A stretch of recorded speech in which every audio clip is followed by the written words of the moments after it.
This was a subject brought up on a number of threads, and from such posters as DawnForgeCast, Maps and Dragons, and the Nerdarch group, and I'm going to throw in my 2 cents.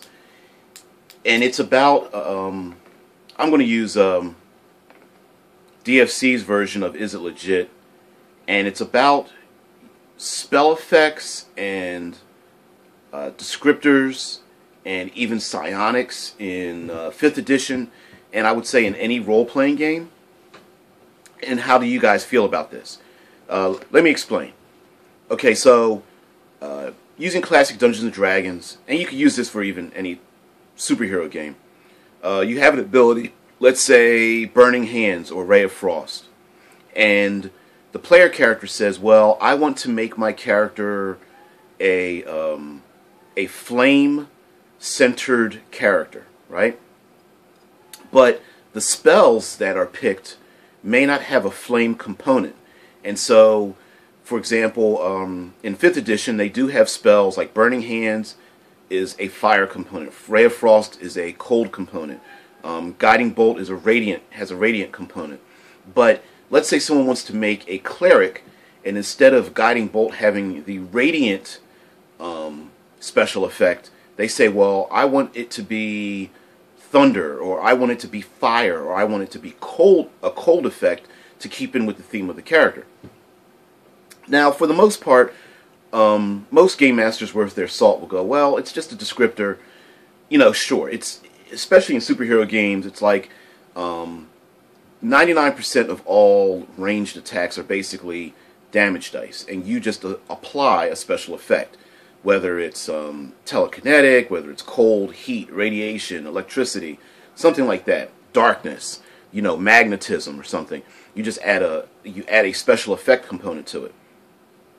But in addition to that, what ends up happening is, well, if the player changes Burning Hands to Electrical Hands, and later on in the story, they have an ability or gain an ability that says, hey, all my electrical effects gain 1d6 damage, or all my electrical effects gain +2 to hit, or something of that nature, right?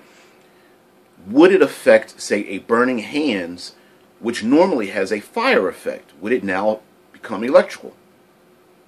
And I'm going to bring this up. I'm going to merge this with the psionics discussion and debate, and whether psionics will be or won't be in 5th edition, whether there should be a whole rule set or something.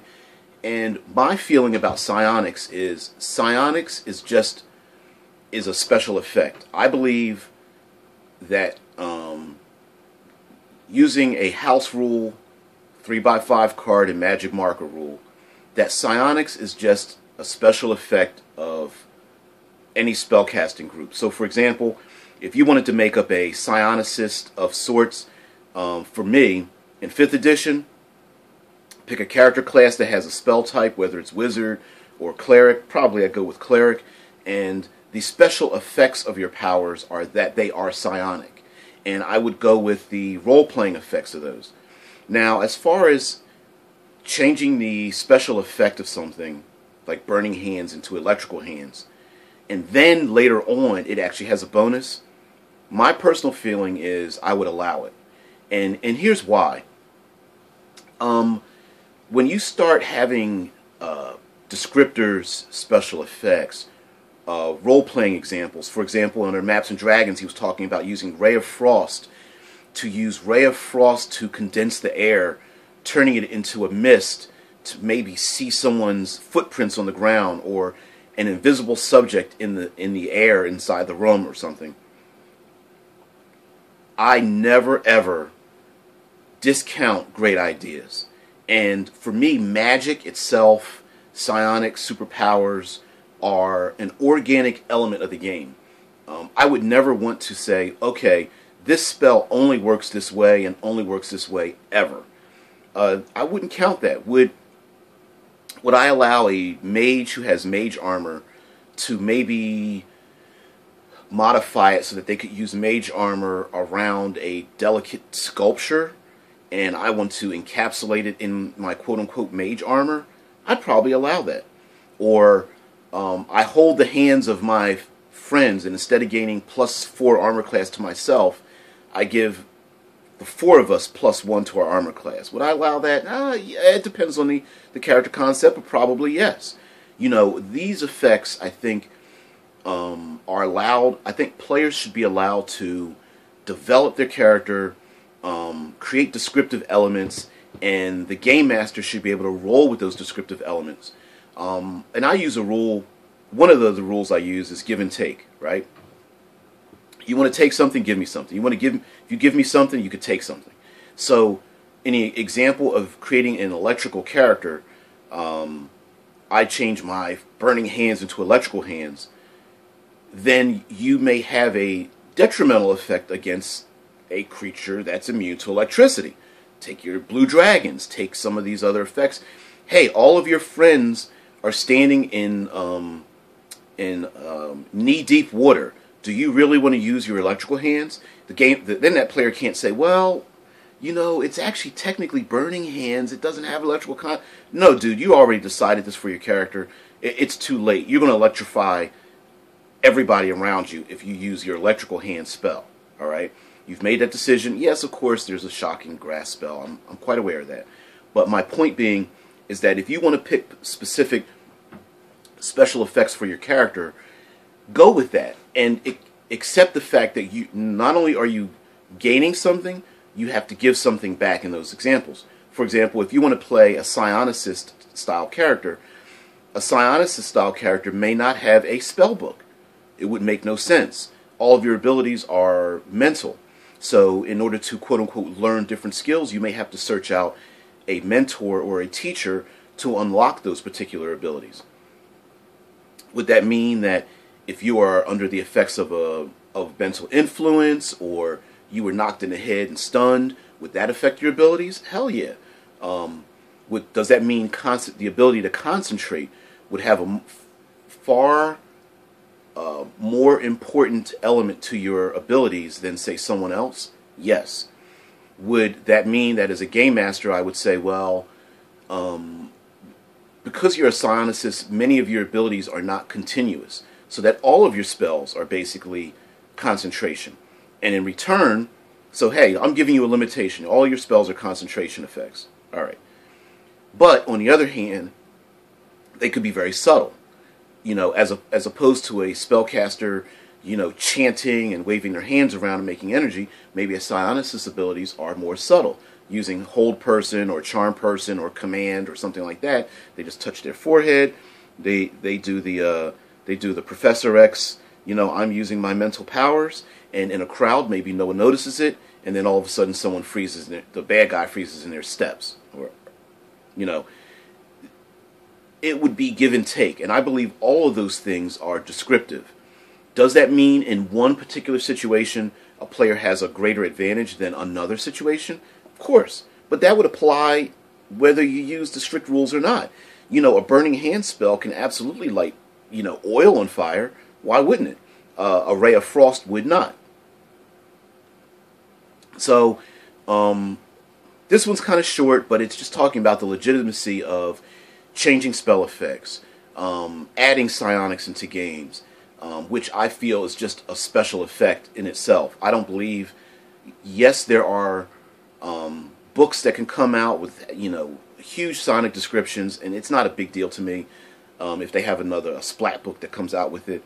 But let's say, for example, what are a couple of cantrips that are damaging effects? You know, there are quite a few cantrips where you can just use them. It's basically throwing damage and you make a roll.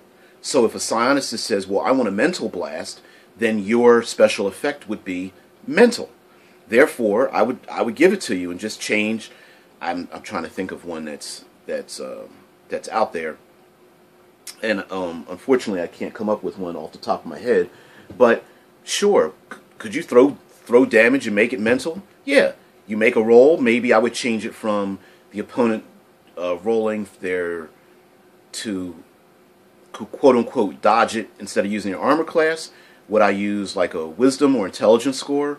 bonus and have them roll? Sure, a little bit of math in there. Look, I might have to look up the creature and go, well, how smart are they? You know, but then you have the penalty of going, well, someone uses a Burning Hand spell on that ooze, your mental ability has no effect on the gray ooze, unless you're adding psionics to these gray oozes. But, see, that's my point. On one hand, maybe a psionic blast surpasses armor, so you knock out a couple of orcs, and everyone's going, man, your character's overpowered. You know, my arrows and my spell effects, they still get the benefit of wearing armor. And then, on the other hand, when they're fighting plant creatures, and the mage is burning everything, and the swordsman is hacking, and the psionicist is going, well, my mental abilities aren't affecting, they don't affect constructs, they don't affect plant life, you know, they don't affect the undead. It's give and take, alright? So, anyway, that's my 2 cents. As always, for me, if you're a spellcaster, create some really great spell effects. Use them uniquely. Use a ray of frost to, you know, freeze a mug of ale. You know, use that ray of frost to condense the moisture in the air so that it creates like a fog or something like that. Use that ray of frost to make, you know, to freeze someone's sword and give them like frostbite on their sword or whatever. Those are great ideas. And although sometimes those spell effects, side effects, may seem like they are creeping into other spells, as a temporary thing, temporary trick, go for it. You know, why not? And especially someone who's a real proponent of playing low to mid level. I think once you starts heading past 8th or 9th level, I think you start heading into superhero range. I love that 1st through 8th level thing, and you learn a lot. You learn to outthink your opponent. You learn to use all the tricks of the trade, and it gives you such a strong foundation for creative thinking that by the time you get to epic level, you be playing godlike instead of just throwing around fireballs and flying through the air. Right? So anyway, as always, be creative. Try not to be destructive. And as a game master, it can be really daunting when players want to really stretch the boundaries of their character. Do an initial yes with a caveat that you don't want it to ruin the game, but understand that, let's say someone does want to play a psionicist and they say, well, I'll use cleric as my basis, but my character's abilities are psionic. That there will be elements when there will be times when, let's say in an urban environment, they are more dominant, but in a wilderness environment against unthinking things, they may be less dominant. So just be aware of that, and of course the other player characters should take that into account also. So anyway, DBJ, and I am out. Thanks, guys.